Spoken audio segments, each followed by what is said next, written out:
El logaritmo es una función que ustedes conocen en variable real. Se define como inversa de la exponencial y por eso pues quiero empezar con un repaso sobre la función exponencial. Tenemos en estos momentos 10 estudiantes participando en la clase, menos de la mitad. Como decíamos, hay muchos que a lo mejor piensan que esto no hace falta y después en Mate 2 se presentan las dificultades. Bien, entonces esta guía ya la tienen en Telegram y también tienen una clase grabada en módulo 7 y la guía, por supuesto. Por lo tanto, bueno, los que no están presentes tendrán que estudiar por su cuenta y analizar lo que vamos a explicar en la clase de hoy. Bueno, como decíamos, como es la función logaritmo inversa de la exponencial, vamos a empezar por un repaso de la exponencial. Porque es importante entender primero la función exponencial compleja para entender lo que pasa con la función logarítmica o la función logaritmo. Entonces recuerda, la función exponencial se define, lo vimos ayer en la clase, ¿no? El problema es que esta clase tiene, o sea, que tenemos en este semestre 2 clases seguidas, entonces a veces pasar de una clase a la otra tan rápido, bueno, no deja madurar, pero ustedes recuerdan que esto fue lo que vimos en la clase de ayer. Ayer dejamos una función para encontrar en su dominio y no lo hicieron. La dejaron ahí en el aire. Bueno, en la clase de ayer explicamos que cómo se define la función exponencial compleja, que tiene las mismas propiedades, no lo vamos a repetir. Lo único que diferencia, y es realmente importante, a la exponencial real de la exponencial compleja, en el caso complejo, por estar definida en términos de senos y cosenos, la función es periódica. Al ser una función periódica, ustedes conocen que las funciones periódicas repiten los mismos valores cada cierto intervalo. En este caso, el periodo va a ser 2pi, un periodo imaginario puro. Bueno, porque esto está en la parte, o sea, el 2pi, cuando ustedes lo colocan en la forma exponencial, queda el mismo valor a la z, ¿no? Porque estaríamos sumándole a la parte imaginaria, que es y, 2pi. O sea que y, coseno de y y seno de y es lo mismo que el coseno de y más 2pi o 2kpi y el seno de y más 2kpi. Bueno, de ahí surge la periodicidad de la función exponencial y eso quiere decir de que vamos a tener al menos 2 valores de z diferentes donde tendremos el mismo valor de la exponencial. Pues realmente son infinitos porque este k es un entero y por lo tanto hay infinitos valores para cada z, ¿no? Infinitos valores, o sea que hay infinitos valores de z donde la imagen del exponencial tiene el mismo valor. O sea que no es inyectiva. Si no es inyectiva, entonces ya podemos imaginar que la inversa va a tener su problema. Porque para que una función tenga inversa, según lo que conocemos de cálculo en variable real, tenemos que tener una función inyectiva. ¿Okay? Entonces, definir la inversa, ya vamos a tener una dificultad, que la inversa va a ser multiforme o multívoca o multivaluada. Recuerden, esos son sinónimos de una función que tiene para un valor de z infinitos valores o varios valores, más de uno, como imagen.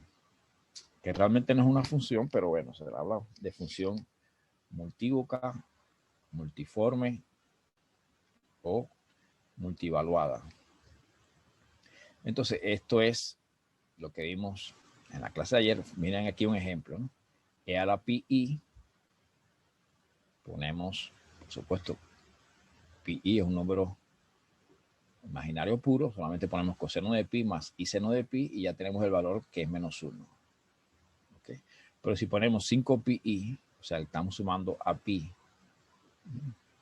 estamos sumando a pi, le estamos sumando 4 pi, bueno, pues tendríamos el mismo resultado. O sea que para dos valores diferentes en el exponente tenemos el mismo resultado, -1. Incluso podemos tomar otros, como ya dijimos. O sea que esto es la muestra de que la función no es inyectiva, ¿no? Porque para diferentes valores en el dominio tenemos la misma imagen, que es -1. En este caso, pi, 5 pi, y bueno, cualquier otro valor múltiplo, o múltiplo no, que se le sume 2k pi, pues tendrán el mismo valor. Bueno, resolver una ecuación también va a tener, por supuesto, ese inconveniente. Una ecuación exponencial, como ya la z igual a -2, significa que hay infinitos valores. Esta ecuación que estamos tratando de resolver se interpreta como que la función e a la z va a tener infinitos valores en z, o sea, z va a tomar infinitos valores de manera que e a la z nos dé -2.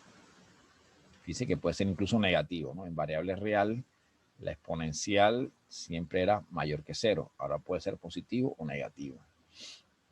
Bueno, esta ecuación la resolvimos ayer y bueno, ya recuerdan que nos quedaba esta expresión y por lo tanto, como ven, como tenemos un valor de k variable, un parámetro que depende, o sea que es un entero, pues aquí hay infinitos valores, ¿no?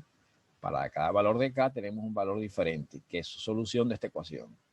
Y eso nos dice simplemente, bueno, que la función no es inyectiva. Otra vez para reafirmar que la función no es inyectiva. Quiere decir que si usted quiere definir la inversa y evaluarla en -2, por supuesto que la inversa en -2 va a tener como imagen todos estos valores. Bueno, y la inversa de la exponencial es el logaritmo. Entonces estamos diciendo ya que el logaritmo no va a ser una función unívoca, sino va a ser una función multívoca o multivaluada o que lo que estamos diciendo, ¿no? Bueno, vamos a definir entonces ya el logaritmo, ¿no? Después de esa explicación se entiende lo que estamos tratando de decir, que la propiedad de no inyectividad de la función exponencial nos da como función inversa una función que no es univaluada, sino es multivaluada o multívoca. Aquí está subrayado, ¿no? Y eso hace que tengamos en la función inversa, logaritmo, ciertas complicaciones que no aparecen en variable real, ¿no? Entonces vamos a definirla ya. Supongamos que tenemos a z, se define el logaritmo de z. Bueno, ya ustedes saben, aquí lo que tendríamos que hacer es resolver la ecuación. Una ecuación parecida a esta, pero colocando aquí en lugar de -2, colocando un W. ¿Ok? Bueno, pues se hace el mismo procedimiento que resolver esta ecuación. Como ven, aquí quedó el logaritmo de 2, que es el módulo de 2, y quedó el argumento de -2, que es pi multiplicado por 2k más 1. Bueno, lo mismo va a pasar aquí. Va a quedar el logaritmo del módulo de z más el argumento de z más 2k pi. Otra vez, este valor de k que aparece en la definición, este parámetro, nos dice que el logaritmo de z tiene infinitos valores. ¿Okay? Entonces, por ejemplo, si quiero el logaritmo de i, tengo que buscar el logaritmo. Este ln, vamos a ver la notación. Este L o G se diferencia entre del ln, que este es el logaritmo de un número real. O sea, la notación ln, hay muchas notaciones para el logaritmo, ¿no? Hay quienes lo hacen al revés, ponen ln acá y L o G por acá. Hay quienes ponen L o G todo el tiempo o ln todo el tiempo. Bueno, en fin. Esta es una notación de las muchas que aparecen en los libros. Estamos definiendo L o G como el logaritmo de base E, el logaritmo neperiano complejo. ¿Okay? L o G. Y Ln es el logaritmo neperiano, el logaritmo natural, el logaritmo de base E real, porque el módulo de z es un número real. ¿Okay? El argumento de z si lo tenemos, pues es el ángulo que forma el radiovector del número complejo con la parte del eje real positiva. Y bueno, pues eso es lo que define. Aquí tenemos cómo se calcula, ¿no? El logaritmo de i, logaritmo de menos 1, logaritmo de 1 más i. En todos los casos que nos interesa, buscar el módulo y el argumento. O sea que módulo de i es 1. Por supuesto está a 0. Módulo de menos 1 también da 1. Por supuesto que da 0. Aquí no se colocó ni siquiera este resultado. El módulo de 1 más i es raíz de 2. Entonces aquí aparece el logaritmo de raíz de 2 aquí, ¿no? Bueno, argumento de i es pi medio. Miren aquí. Pi medio más 2k pi. Argumento de menos 1 es pi. Argumento de 1 más i es pi cuarto. O sea que basta con conocer el módulo de argumento del número complejo para saber su logaritmo, cómo se define. ¿Ok?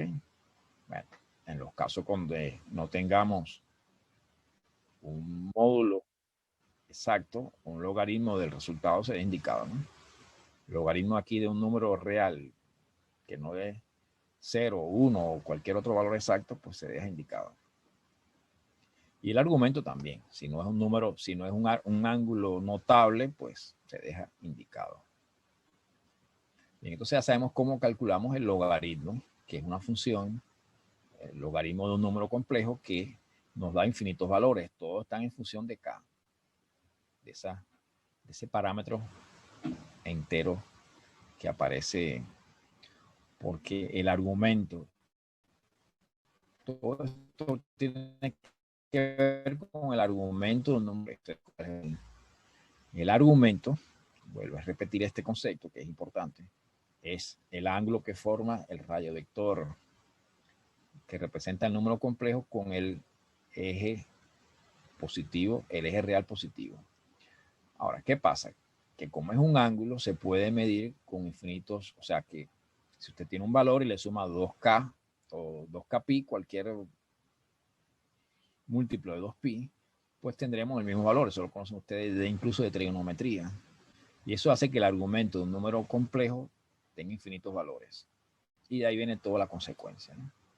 El argumento aquí va a tener infinitos valores y por lo tanto la función ya no es unívoca, sino multívoca o multiforme o multivaluada. Bien. Pero entonces dirán, bueno, pero esto no es una función. Bueno, realmente no es una función. Porque por definición una función es aquella que a un número o a un valor en su argumento nos da una sola imagen, un solo valor. Pero en variables complejas, como son frecuentes las funciones de este tipo, pues se les dicen funciones, y para recalcar de que realmente es una función se le dice función multiforme o función multivaluada. ¿Okay? Claro, que no vamos a estar repitiendo todo el tiempo, la función multivaluada logaritmo. No, se dice función logaritmo y se entiende que aquí se está permitiendo que tengamos infinitas imágenes para un número complejo en el argumento. Ahora, podemos hablar de una función realmente si nos limitamos a que el argumento esté en un intervalo de longitud 2pi. O sea que si consideramos el argumento principal, recuerden que ese era también otro concepto que se estudió cuando vieron números complejos, estudiaron el argumento de un número complejo. El argumento principal, por ejemplo, puede ser el que se toma entre menos pi y pi. Puede ser cerrado en menos pi o abierto y cerrado en pi, o puede ser un intervalo de longitud 2pi cualquiera. ¿Ok? Entonces, cuando restringimos el argumento a ese intervalo, pues entonces ahí sí no hay posibilidad de que tengamos varios valores del logaritmo, sino tendríamos uno solo. Bueno, eso se llama el logaritmo principal o la rama principal del logaritmo. ¿Ok? La rama principal del logaritmo se denota con L o G mayúscula, la L mayúscula. O sea, cuando pongamos L mayúscula en el logaritmo, es otra notación, tenemos que utilizar el argumento principal con mayúscula. Y el argumento principal es un valor que está entre menos pi y pi. O cualquier otro intervalo de longitud 2pi. Hay quienes toman de 0 a 2pi. Otra vez, insisto, este intervalo de longitud 2pi puede ser tomado de cualquier manera. El más común, lo que me aparece en los libros, es de menos pi a pi. Ok, bueno, ese es el que vamos nosotros a mantener como, como intervalo donde se define el argumento principal. Si toman otro no está malo, por supuesto. Y entonces las propiedades de los logaritmos que ustedes conocen, aquí se logaritmo del producto, logaritmo del cociente, pero fíjense que cuando estamos trabajando con el logaritmo principal, ya la propiedad de que el logaritmo del producto es la suma de los logaritmos no es exactamente así. ¿Okay? Tendríamos que sumar 2k pi i porque estos logaritmos están, son multiformes y este no. ¿Ok?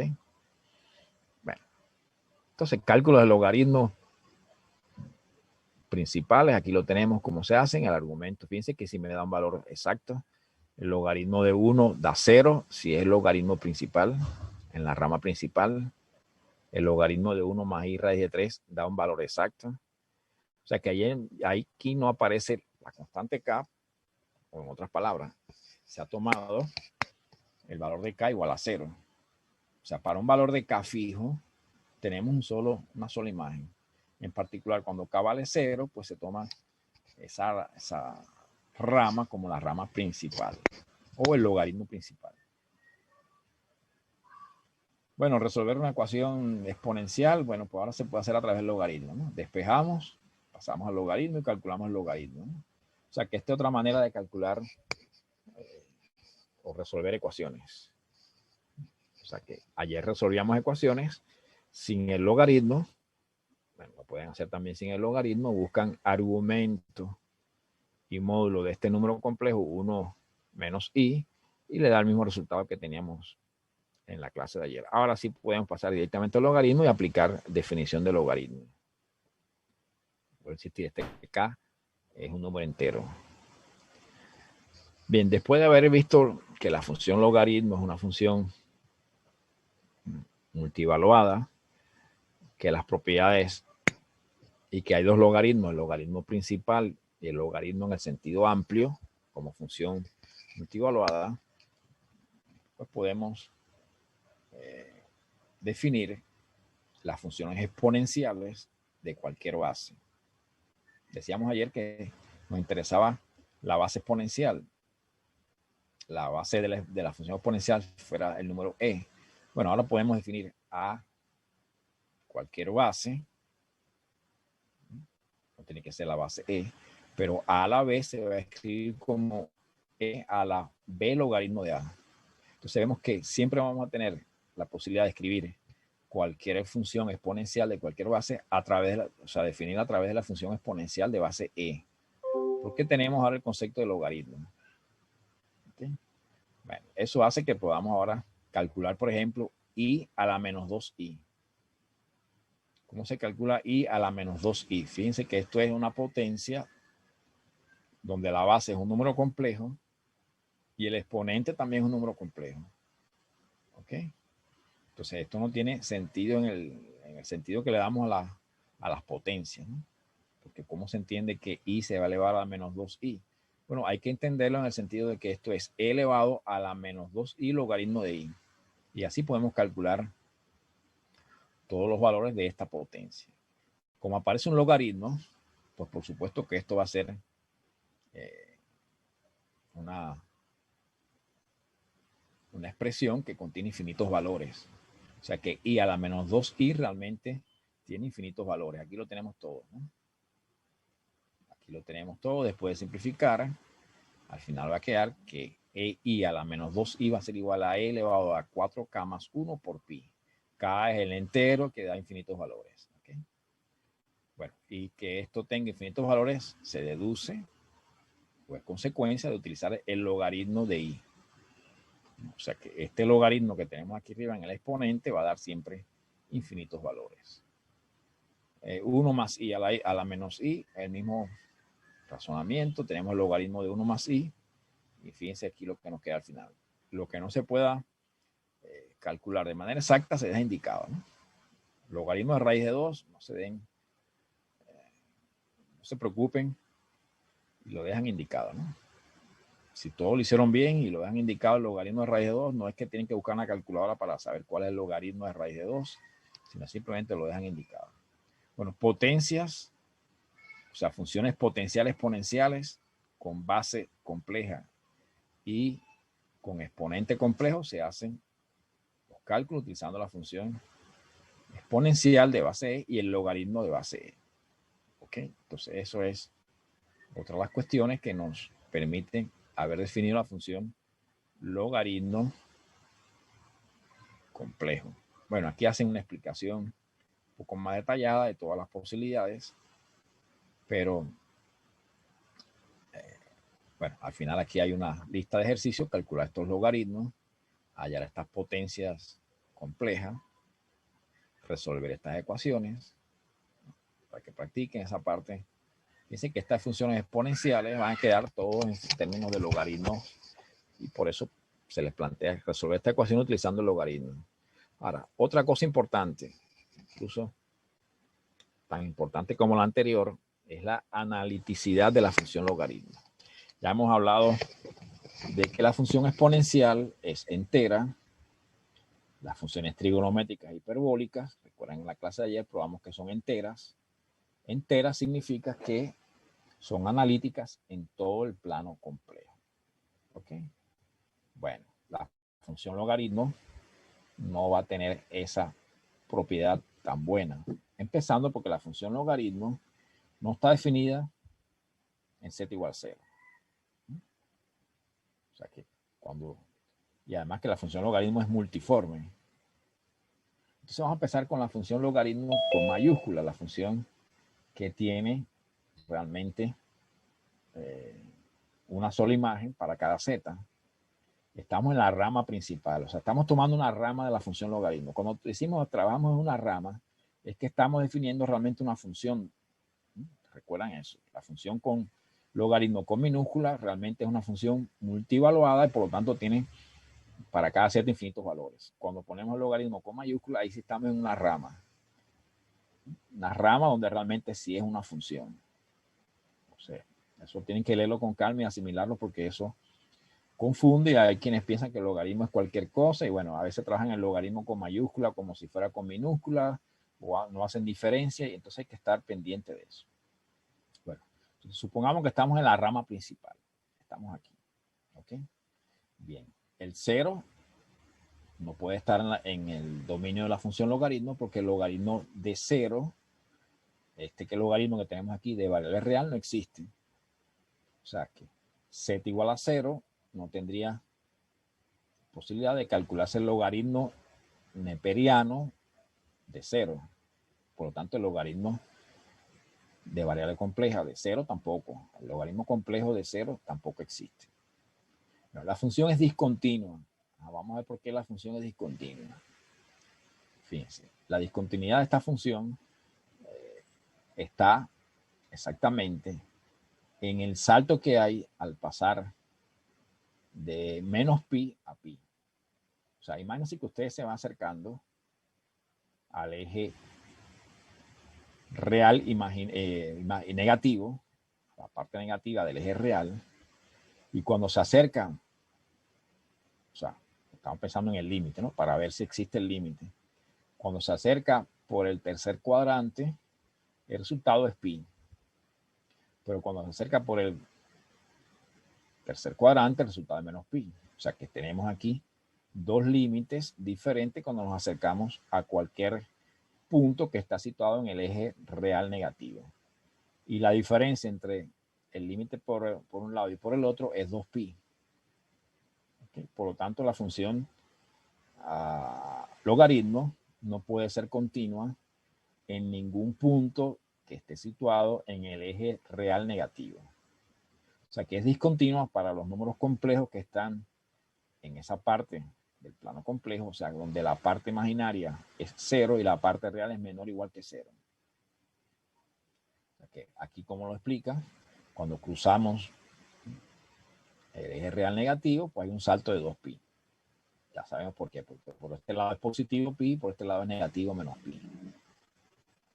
Por lo tanto, es continua solamente en el plano complejo sin estos números que están situados en el eje real negativo.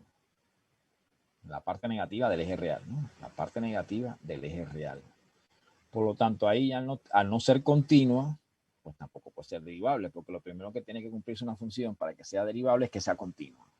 Entonces ya inmediatamente sabemos que no es entera. Pero en el resto de los puntos del plano complejo podemos probar que sí es analítica. Lo vamos a hacer ahora. Probemos que es analítica en todos los números complejos, o sea, en el plano complejo, excepto en la parte negativa del eje real. Bueno, entonces, ¿qué es lo que tenemos que hacer? Buscar parte real e imaginaria. Miren la parte real y miren la parte imaginaria. La parte real es el logaritmo de módulo de z. Módulo de z, ustedes recuerdan que es la raíz cuadrada de x al cuadrado más y cuadrada. O sea, parte real al cuadrado más parte imaginaria al cuadrado, la raíz cuadrada. Si aplicamos propiedad del logaritmo, esto es, estamos trabajando con este logaritmo en R, ¿no? X al cuadrado más y cuadrado a la 1/2 y 1/2 pasa multiplicando. O sea, para que sea más fácil de derivar, ¿no? Acomodamos la función u, que es parte real del logaritmo, como 1/2 logaritmo neperiano de x al cuadrado más y cuadrado. Y la parte imaginaria, la b, de la función logaritmo, es el argumento de z, que es el arco tangente de y sobre x. Recuerden, argumento de z es arco tangente de y sobre x. Bueno, entonces ya tenemos la u y la b. Tenemos parte real e imaginaria. Probemos entonces que la función analítica, analizando qué pasa con las condiciones de Cauchy-Riemann. Otra vez condiciones de Cauchy-Riemann. Derivada parcial de u con respecto a x. Aquí está calculada. Esto es una constante. Queda 1 sobre x cuadrado más y cuadrado por la derivada del argumento con respecto a x, que es 2x. Se van el 1/2 con el 2 que está multiplicando y queda esta expresión. Bueno, ustedes saben derivar, no hace falta explicarle con detalle todos estos cálculos que se han hecho aquí. Estos cálculos nos muestran que la derivada de u con respecto a x es igual a la derivada de b con respecto a y. Y la otra condición también se cumple, ¿no? O sea que el cálculo de las derivadas parciales de u y de b con respecto a x y y nos llevan a la conclusión de que se cumplen las condiciones de Cauchy-Riemann siempre que, por supuesto, la función esté definida, o sea, que el valor de, que el número complejo esté en este conjunto A. El conjunto A es todos los números complejos excepto la parte negativa del eje real. Se concluye que este logaritmo es una función analítica en este conjunto, en el conjunto A. No es entera porque, por supuesto, para que sea entera debe ser analítica en todo el plano complejo. Aquí hemos indicado cuál es esta semirrecta, ¿no? Esto es lo que se llama un corte. El corte es, digamos, donde la función logaritmo no es analítica. Este corte que estamos haciendo aquí indica de que la función es analítica en todo el resto del plano complejo. Y por supuesto, si la función la definimos en sentido amplio, o sea, como una función multivaluada, pues cada vez que pasemos por esta semirrecta, pasamos a una nueva rama. Eso, por eso se llama de corte, ¿no?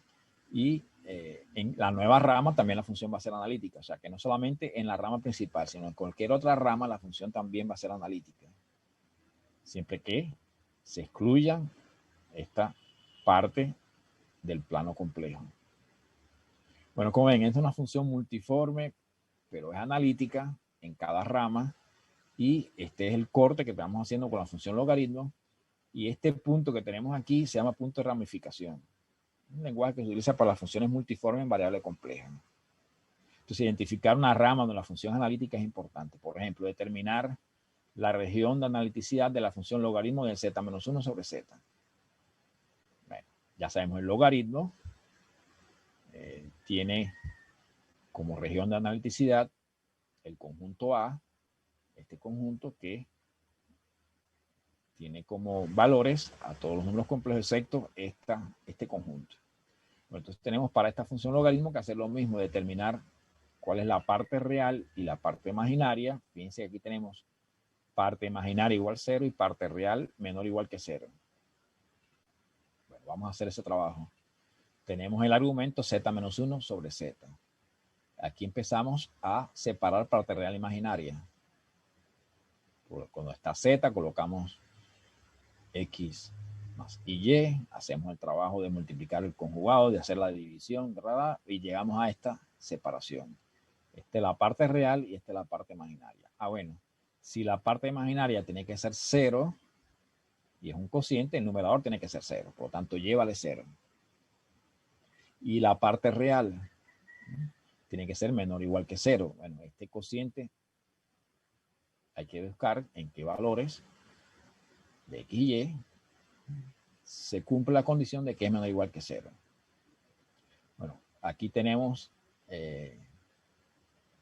que el valor de y ya es 0. O sea que ya la primera condición que y vale 0. Por lo tanto, donde quiera que está x, ponemos, donde quiera que está y, ponemos 0.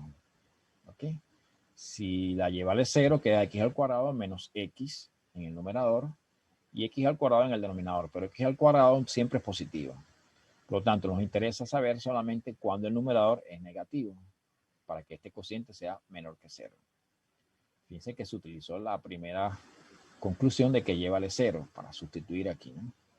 Bueno, aquí se factoriza y se busca, como ustedes ya conocen de álgebra elemental, para qué valores de x este producto da negativo. Bueno, a la derecha de 1, los dos son positivos, por lo tanto, los dos factores son positivos, por lo tanto, no se cumple. A la izquierda de 0, también los dos son negativos. Por lo tanto, entre 0 y 1 es que estos dos factores toman diferentes signos. Y ahí es donde tenemos esta desigualdad. Esto es un problema de resolver una desigualdad, ¿no? Y ustedes lo hicieron ya en matemática elemental y lo han hecho otra vez. Entonces resolvemos esta desigualdad, resolvemos esta ecuación y ya tenemos dónde esta función logaritmo de z menos 1 es analítica. Es en el conjunto de los números complejos, excepto en, o sea, quitando, eliminando los números complejos que satisfacen la condición que y vale 0 y x está entre 0 y 1. Fíjense que el corte ahora es un segmento finito entre 0 y 1. Bueno, eso es importante cuando veamos más adelante las integrales por residuo y utilizando, bueno, en integración compleja esto le va a ser muy útil. ¿Cuándo van a ver integración compleja? Bueno, cuando entren en Mate 2, que va a ser en el próximo semestre. ¿Ok? Entonces, esto de analizar dónde la función logaritmo es analítica, pues le va a ser muy útil. Bueno, para eso le dejamos estos 3 ejercicios para que busquen en qué región estas funciones son analíticas. Fíjense que la ponemos con, esta es la rama principal, ¿no? Rama principal del logaritmo.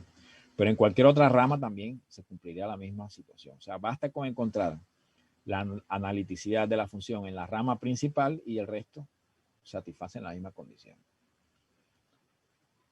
Bien, entonces aquí terminamos entonces ya, como queríamos explicar en la clase de hoy, la función logaritmo, una clase completa para la función logaritmo. Dice que ya esta función no es tan elemental como las anteriores. Es una función multiforme, una función que no es analítica en todo el plano complejo, que tiene un corte, que tiene un punto de ramificación, que tiene ramas, que para calcular el logaritmo hay que tomar en cuenta si es el logaritmo principal o el logaritmo en sentido amplio, y por supuesto que podemos utilizar el logaritmo para hacer cálculos y para definir potencias de exponentes y bases complejas, ¿no? Bueno, ese resumen lo que hemos visto en la clase de hoy. Esta guía la tienen una grabación por ahí en módulo 7 y por supuesto que es parte de lo que vamos a hablar en la semana 15 en el tercer examen parcial. La función logaritmo, por su importancia, por supuesto que no va a dejar de aparecer. Puede ser que no aparezca una hiperbólica, una trigonométrica, una exponencial, pero el logaritmo sí va. O sea, que lo pueden anotar ahí ya, que para el tercer parcial una pregunta o varias preguntas van a estar relacionadas con la función logaritmo complejo. ¿Ok? Bueno, ¿qué va a pasar ahora? Que cuando definamos las inversas, las funciones trigonométricas, de las hiperbólicas, como ellas están definidas a través de exponenciales, pues entonces vamos a tener que, de alguna manera, relacionar las inversas de las funciones trigonométricas hiperbólicas con la función logaritmo. O sea que también las inversas de las funciones trigonométricas, hiperbólicas y otras funciones que están relacionadas con la función exponencial, pues van a tener que ver con el logaritmo. Y si tienen que ver con un logaritmo, ya entonces ya dejan de ser funciones en el sentido conocido, sino que son funciones multívocas o multiformes o multivaluadas. Bueno, eso lo vamos a ver la próxima semana, por supuesto, en la semana 13. Fíjense, en la semana 13 terminamos con estas funciones inversas y bueno, ya entraríamos ya en la semana 14 en el taller y en la semana 15 en el parcial. O sea que realmente lo que nos queda es la semana que viene para cerrar todo el contenido teórico y después ver algunas clases de práctica o de repaso, como hemos hecho otras veces, y dejar la semana, últimas 2 semanas para las 2 evaluaciones que nos quedan, el taller y el parcial.